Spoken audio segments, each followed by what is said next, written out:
আচ্ছা, তোমরা দেখো সমাবেশ অধ্যায় থেকে 5.2 12-2 নাম্বার নিয়ে আলোচনা করি। এসু আহমেদ থেকে 12-2 নাম্বার। তো এই ম্যাথটা একটু ভিন্ন ধরনের এবং এই ম্যাথ আরও অনেকগুলো আছে। তো একটা অথবা দুইটা তোমরা যদি একটু ভালো করে বুঝতে পারো তাহলে এই নিয়মের সমস্ত ম্যাথ করতে পারবে।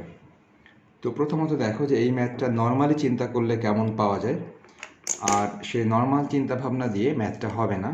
সেটা কেন হবে না সেটাও দেখো। প্রথম কথা, থিসিস শব্দটির অক্ষরগুলি থেকে প্রতিবারে 4টি অক্ষর নিয়ে কত প্রকারে বাছাই করা যাবে। তার মানে এই থিসিস শব্দটির অক্ষর থেকে প্রতিবারে 4টি করে অক্ষর বাছাই করতে হবে। তো আমাদের নর্মাল চিন্তাভাবনা কি বলে? আমাদের নর্মাল চিন্তাভাবনা করলে আমরা দেখতে পাচ্ছি যে থিসিস শব্দটিতে মোট অক্ষর আছে 6টা। তাহলে 6টা অক্ষর থেকে প্রতিবারে বাছাই করতে হবে 4টা। তো নর্মাল নিয়ম অনুসারে আমরা বলতেই পারি যে 6টা থেকে 4টা বাছাই করা যায়। এই যে 6C4, 6টা থেকে 4টা বাছাই করা যায় এই উপায়ে। তো এটাই কিন্তু আমাদের নর্মাল চিন্তাভাবনা হওয়াটাই স্বাভাবিক। কিন্তু এই ম্যাথটা এই সিস্টেমে হবে না। তো কেন হবে না এটা আমি এর আগে একদিন বলেছিলাম তোমাদেরকে। দেখো, মনে করে দেখো, আমি একটু বলি। আমি বলেছিলাম এই যে এনসিআর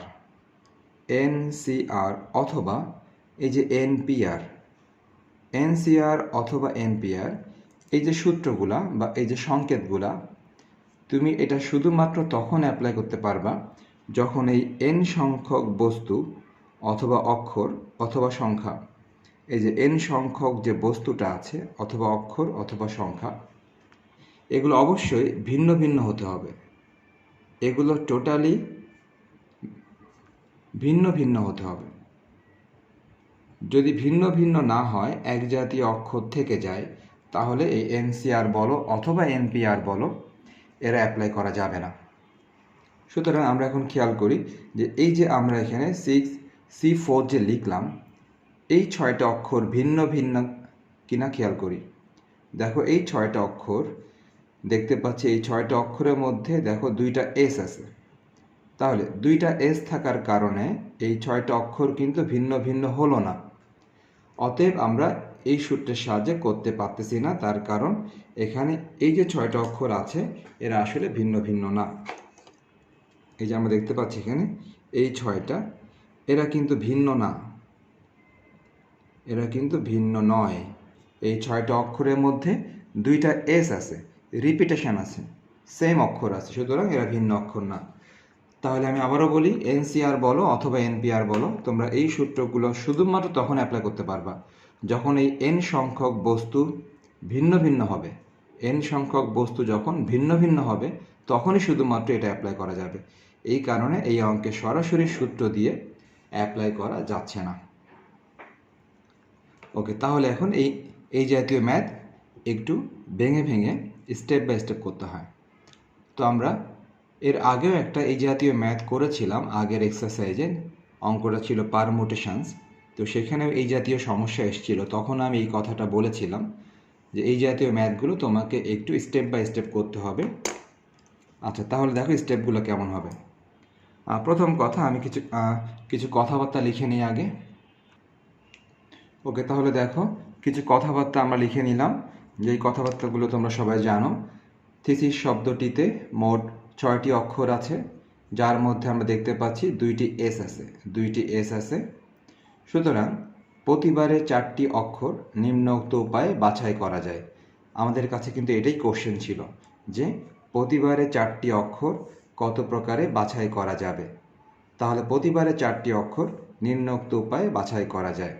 তাহলে সেই উপায়গুলি কি কি আমি বলেছিলাম যে এই জাতীয় ম্যাথ যেখানে আমরা এই সূত্র অ্যাপ্লাই করতে পারতেছি না ভিন্ন ভিন্ন অক্ষর না হওয়ার কারণে, এই জাতীয় ম্যাথগুলো আমাদেরকে ভেঙে ভেঙে করতে হবে। এবং সেক্ষেত্রে প্রথম স্টেপটা কেমন হবে? প্রথম স্টেপটা তুমি খুঁজে বের করবা ভিন্ন অক্ষর কয়টি আছে। অর্থাৎ প্রথম স্টেপটা তুমি রাখবা ভিন্ন অক্ষরের জন্য, শুধুমাত্র ভিন্ন অক্ষর। আমি তোমাদেরকে বোঝানোর জন্য পাশে লিখতেছি। এটা শুধুই বোঝানোর জন্য পাশে লিখে রাখতেছি যে এটা হচ্ছে প্রথম স্টেপটা হচ্ছে ভিন্ন অক্ষরের স্টেপ। তাহলে আমাদের প্রথম যে স্টেপটা এটা হচ্ছে ভিন্ন অক্ষরের স্টেপ। ওকে, তাহলে আমরা এখন খুঁজে বের করি এখানে ভিন্ন অক্ষর কয়টা আছে। দেখো, ভিন্ন অক্ষর তোমরা হয়তো অনেকে বলবা যে দুইটা যেহেতু এস আছে দুইটা এস বাদ দিয়ে দেই, দুইটা এস বাদ দিলে বাকি চারটা হয় ভিন্ন। কিন্তু ভিন্ন অক্ষর খোঁজার নিয়ম আবার এটা না। কীরকম? আমি যদি একটু অন্যভাবে লিখি, যেমন এই যে থিসিস শব্দটা আছে, আমরা একদম ভিন্ন অক্ষর যেটা সেটা একসাথে লিখি আর দুইটা এস পাশাপাশি লিখি, তারপর দেখা যাক যে ভিন্ন অক্ষর আসলে কয়টা পাওয়া যায়। দেখো সবাই, আমি তোমাদেরকে বোঝানোর জন্য এই ডান পাশে লিখতেছি THEI, এই চারটা একদম ভিন্ন। আর কি ছিল? দুইটা এস ছিল, দুইটা এস পাশাপাশি লিখি, একটা এস, দুইটা এস পাশাপাশি লিখলাম। এখন দেখো, তুমি যদি ভিন্ন অক্ষর খুঁজতে চাও তাহলে অনেকে হয়তো এই চারটাকে বলবা ভিন্ন অক্ষর।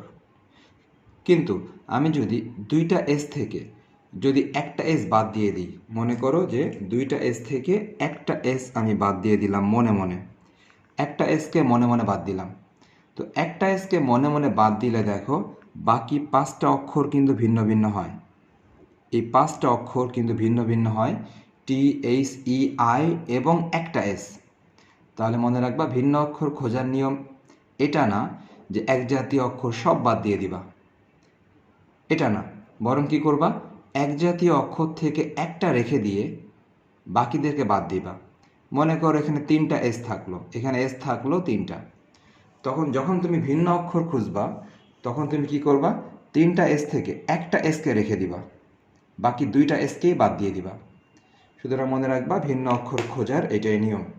তাহলে আমরা দেখতে পাচ্ছি এখানে ভিন্ন অক্ষর কিন্তু পাঁচটা। যেহেতু দুইটা এস ছিল, দুইটা এস থেকে যদি আমরা একটা এসকে মনে মনে বাদ রাখি তাহলে বাকি পাঁচটাতে আর কোনো ঝামেলা নেই, বাকি পাঁচটাতে কিন্তু সম্পূর্ণ ভিন্ন ভিন্ন অক্ষর আছে। ওকে, তাহলে আমরা এই কথাগুলো একটু লিখে নেই। ওকে, তাহলে আমি দেখো কথাটা লিখে রাখলাম যে পাঁচটি ভিন্ন অক্ষর যারা কিনা এই পাঁচটা, হ্যাঁ ছয়টা ছিল, একটা এসকে বাদ দিলেই বাকি পাঁচটা একদম ভিন্ন হয়। তো পাঁচটি ভিন্ন অক্ষর হতে তুমি প্রতিবারে কয়টি করে নিবা? প্রশ্নেই বলা ছিল প্রতিবারে চারটি করে নিবা, প্রতিবারে চারটি বাছাই করা যায় সমান সমান। তাহলে কত উপায় হতে পারে? তো এই ক্ষেত্রে আমাদের এই নর্মাল নিয়মটা প্রযোজ্য হবে, তার কারণ এটা ভিন্ন ভিন্ন অক্ষরের ক্ষেত্রে প্রযোজ্য, আর আমাদের এই মুহূর্তে পাঁচটা অক্ষরই ভিন্ন ভিন্ন। তাহলে পাঁচটা অক্ষর থেকে চারটা অক্ষর নিশ্চয়ই 5C4 হবে। পাঁচটা অক্ষর থেকে চারটা অক্ষর বাছাই করা যাবে সরাসরি 5C4, এখানে কোনো ঝামেলা নাই, যেহেতু এই পাঁচটা অক্ষরই ভিন্ন ভিন্ন, আর ভিন্ন ভিন্ন অক্ষর হলে আমরা এই সূত্র অ্যাপ্লাই করতে পারি। 5C4, তো 5C4-এর আসলে মানটা হচ্ছে 5 অ্যাকচুয়ালি, সুতরাং 5 উপায়ে 5C4 বা 5 উপায়ে বাছাই করা যায়। তাহলে আমাদের প্রথম স্টেপটা আমি আগেই বললাম, প্রথম স্টেপটা কিন্তু ছিল ভিন্ন অক্ষরের স্টেপ। এবার যাব দ্বিতীয় স্টেপে। এরকম অনেকগুলো স্টেপ হতে পারে, এগুলো ম্যাথ অনুসারে আমরা বুঝতে পারবো। দ্বিতীয় স্টেপ, এখন দ্বিতীয় স্টেপে আসলে কি করতে হবে, তুমি প্রথম স্টেপে ভিন্ন অক্ষরকে প্রাধান্য দিয়েছো, আর দ্বিতীয় স্টেপে যে তুমি এক জাতীয় অক্ষরকে আগে প্রাধান্য দিবা, তারপর যেটা বাকি থাকবে ওইটা নিবা তুমি ভিন্ন অক্ষর থেকে। তাহলে দ্বিতীয় স্টেপে কিন্তু এক জাতীয় অক্ষরের প্রাধান্য বেশি থাকবে, আর প্রথম স্টেপে শুধুমাত্র ভিন্ন অক্ষর। তাহলে আমি দ্বিতীয় স্টেপে যদি এক জাতীয় অক্ষর চিন্তা করি, তাহলে দেখো এক জাতীয় অক্ষর কোনটা ছিল। আমি যদি আর একবার লিখি দ্বিতীয় স্টেপের জন্য, দেখো দ্বিতীয় স্টেপের জন্য আর একবার লিখি THEISS।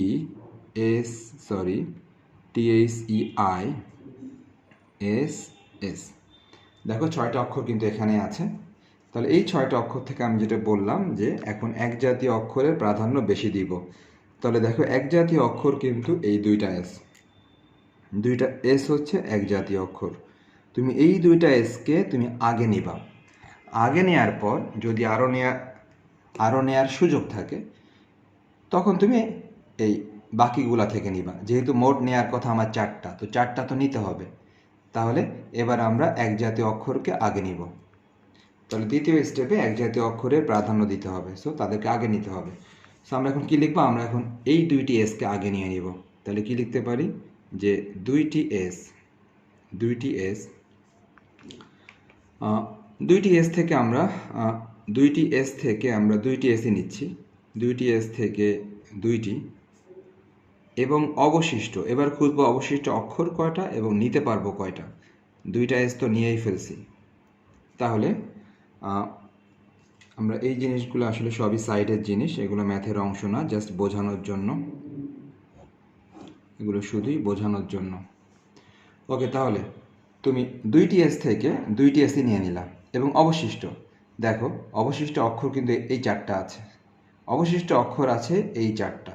তাহলে অবশিষ্ট চারটি অক্ষর হতে, অবশিষ্ট চারটি, এটা কিন্তু ভিন্ন অক্ষর, অবশিষ্ট চারটি ভিন্ন অক্ষর হতে, অবশিষ্ট চারটি ভিন্ন অক্ষর হতে আমি নিতে পারবো আর কয়টা। দেখো আমাদের মোট নেয়ার কথা ছিল চারটা, আমরা কিন্তু অলরেডি দুইটা নিয়ে ফেলেছি, তার মানে আমরা আরও নিতে পারবো দুইটা, কেননা মোট তো চারটা নিতে হবে। তাহলে অলরেডি আমরা দুইটা নিয়ে ফেলেছি, অতএব আরও নিতে পারবো দুইটা। তাহলে চারটি ভিন্ন অক্ষর হতে দুইটি নিয়ে বাছাই সংখ্যা, দুইটি নিয়ে বাছাই সংখ্যা। সুতরাং আগের স্টেপটা ছিল শুধুমাত্র ভিন্ন অক্ষর, আর এই স্টেপে কিন্তু এক জাতীয় অক্ষরকে আগে নিয়েছি, তারপরে ভিন্ন অক্ষর থেকে যা নেওয়া যায় তাই নিয়েছি। সুতরাং দুইটা এবং এই দুইটা, মোট চারটা নেওয়ার কথা ছিল, চারটায় নিয়েছি। ওকে, এখন দেখো সিস্টেমটা কী হবে। সিস্টেম হচ্ছে, আমরা কিন্তু আগেই বলেছিলাম যে এক জাতীয় অক্ষর থেকে আমরা যতগুলাই নেই না কেন, আমরা এই সূত্রটা অ্যাপ্লাই করতে পারবো না। এই সূত্রটা অ্যাপ্লাই করতে গেলে ভিন্ন অক্ষর ছাড়া অ্যাপ্লাই করা যাবে না। তার মানে দুইটি এস থেকে দুইটি এস, যদি কেউ চিন্তা করো দুইটি এস থেকে দুইটি এস, তুমি চিন্তা করলে যে 2C2 লিখে দিবা, দুইটি এস থেকে দুইটি, তাহলে দুইটি থেকে দুইটি হলে নর্মালি কিন্তু 2C2ই হয়। তো 2C2 এটার মান আসলে 1, এটার মান আসলে 1, তো 2C2 লিখলে 1 আসবে। তখন ব্যাপারটা হচ্ছে সত্যিকার অর্থেই দুইটা এস থেকে দুইটা এস কিন্তু একটা উপায়ে নেওয়া যায়। তার কারণ দেখো, তোমার আছেই দুইটা এস, তুমি নেবাও দুইটা এস, তাহলে দুইটা এস থেকে দুইটা এস কিন্তু সরাসরি এক উপায়ে নেওয়া যায়। এটা কিন্তু অন্য কোনো সূত্রের দরকার নেই, এটা সরাসরি ম্যানুয়ালি চিন্তা করলে বুঝতে পারবো। আমরা ম্যানুয়ালি চিন্তা করলেই বুঝতে পারবো যে দুইটি এস থেকে দুইটি এস শুধুমাত্র এক উপায়ে নেওয়া যায়, কেননা এর তো আর কোনো অপশান নেই, আছেই দুইটা এস, নেবও দুইটা এস, তো উপায় সরাসরি একটা। সো তোমরা এক জাতীয় অক্ষর নেয়ার ক্ষেত্রে এই উপায় সংখ্যা সরাসরি ম্যানুয়ালি চিন্তা করে লিখে দিবা, এই সূত্রের সাহায্যে লিখবা না। যদিও আনসার কিন্তু সেই 1ই আসতেছে, আমি দেখো এখানেও কিন্তু 1 লিখলাম, আবার 2C2 লিখলেও কিন্তু 1ই আসতেছে, আনসার মিলে যাবে, কিন্তু সিস্টেম ভুল হবে। সিস্টেম ভুল কেন হবে? কারণ এই দুইটা অক্ষর তো এক জাতীয় অক্ষর ছিল, এক জাতীয় অক্ষর থাকলে তো আমরা এভাবে লিখি না। সুতরাং এখানে তোমরা সরাসরি 1 লিখে দিবা ম্যানুয়ালি চিন্তা করে, এভাবে লেখার দরকার নেই। আর একটা কথা বলি, তুমি যদি এভাবে লিখো তাহলে দেখবা যে মাঝে মাঝে তোমার আনসার ঠিক আসবে, আবার মাঝে মাঝে তোমার আনসারটা ভুল চলে আসবে যদি তুমি এভাবে লিখো। এই কারণে এক জাতীয় অক্ষর যদি থাকে এই সিম্বলটা অ্যাপ্লাই করার দরকার নাই, তখন তুমি ম্যানুয়ালি চিন্তা করে লিখে দিবা যে কয়টা উপায়। নেক্সট, এবার দেখো গুণ দিলাম, অবশিষ্ট চারটা ভিন্ন অক্ষর, এই চারটা কিন্তু ভিন্ন অক্ষর, এখানে কিন্তু ঝামেলা নেই। তাহলে অবশিষ্ট চারটা ভিন্ন অক্ষর হতে তুমি নিবা কয়টা? দুইটা। তাহলে চারটা থেকে নিবা দুইটা, নিশ্চয়ই 4C2, বুঝতে পারলাম, চারটা থেকে নিবা দুইটা, এটা সরাসরি 4C2, এখানে কোনো ঝামেলা নাই, যেহেতু এই চারটা ভিন্ন অক্ষর যখন হবে তখন আমরা এই সূত্রটা অ্যাপ্লাই করতে পারবো। চারটা থেকে দুইটা 4C2। তো আমরা যদি একটু ক্যালকুলেটার ইউজ করি, এটার মান আসবে 6, অতএব মোট বাছাই সংখ্যা, তারা চেয়েছিল কত উপায়ে বাছাই করা যায়, তো আমরা কিন্তু ম্যাথটা ভেঙে ভেঙে করলাম। মোট বাছাই সংখ্যা এটা আসলে এই আগে পেলাম 5 আর এখন পেলাম 6, তো 5 যোগ 6 করলে আমরা পাবো হচ্ছে 11, তাহলে মোট বাছাই সংখ্যা হবে 11। মোট বাছাই সংখ্যা 11টি, এটাই হচ্ছে আমাদের আনসার। সো মনে রাখতেছো তোমরা যে যদি বেশি অক্ষর থেকে কম অক্ষর নিতে বলে, যেমন এখানে ছিল আমাদের 6টা অক্ষর, নিতে বলেছিল আমাদের 4টা অক্ষর, কিন্তু ওই 6টা অক্ষরের মধ্যে আবার রিপিট ছিল, তো তখন কিন্তু আমরা সরাসরি সূত্রের সাহায্যে একবারেই করে দিতে পারবো না। তখন আমাদেরকে এভাবে স্টেপ বাই স্টেপ করতে হবে। প্রথম স্টেপ রাখতে হবে ভিন্ন অক্ষরের জন্য, দেখতে পাচ্ছি প্রথম স্টেপ ভিন্ন অক্ষরের জন্য, আর দ্বিতীয় স্টেপ হচ্ছে এক জাতীয় অক্ষরকে আগে নিতে হবে। আমি এখানে লিখলাম না, দ্বিতীয় স্টেপে এক জাতীয় অক্ষরকে আগে নিতে হবে, তারপরে আমরা যাব অবশিষ্ট কয়টা নিতে পারবো। তো এই ছিল ব্যাপার। এখন এই জাতীয় ম্যাথ যদি আমি আরও একটা করি, তাহলে তোমাদের কাছে আরও ক্লিয়ার হবে যে আসলে বিষয়গুলো কীরকম বা কতটুকু পার্থক্য হয়। তো চলো তাহলে দেখা যাক এই জাতীয় ম্যাথ আরও একটা করে দেখা যাক যে কী পার্থক্য হয়।